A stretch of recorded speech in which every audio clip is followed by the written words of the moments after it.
I'm worried about consumers using unregulated home tests that maybe aren't sensitive enough to pick up the virus, and that they get a false negative test, and then they feel like they don't have to do the social distancing, they don't have to wear a mask, they can get back to their regular activities and potentially spread the virus unknowingly.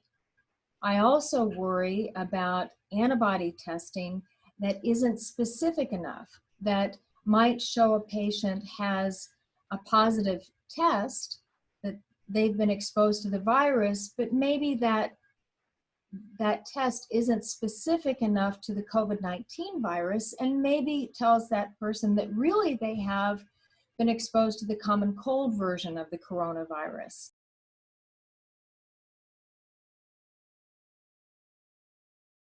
We are very concerned about supplies for all parts of testing.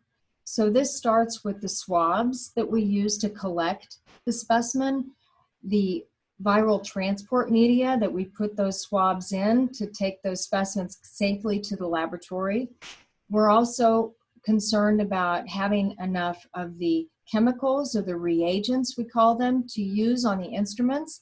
And in fact, we're even concerned about having enough instruments. And I know that there are many laboratories around the country who had to order instruments, and they're on a waiting list to get those instruments from the various companies that produce them.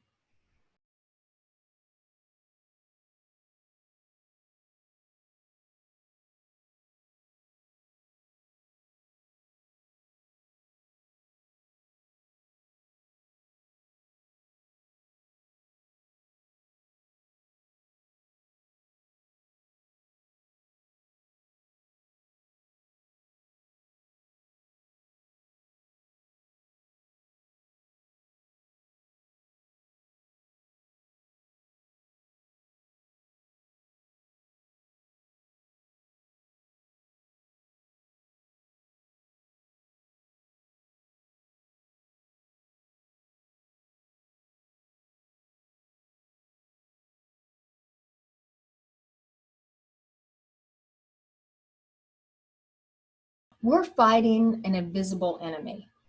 And what proper testing does, it gives us information that shows us where the enemy is. It really shines a light on this invisible enemy.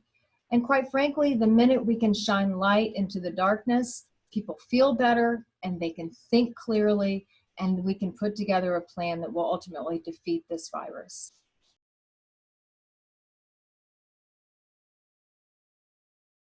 For the country to be able to do as many tests a day as we would like, we need continued help from the supply chain. One of the lessons that we've learned from the COVID-19 crisis is the criticality of supply chain. And I think we know that when we look at the history of various wars and so forth, that supply chain can really make or break a country's response to a war, right? Well, we're at war with COVID-19, and so supply chain is very, very important, and we really appreciate that now.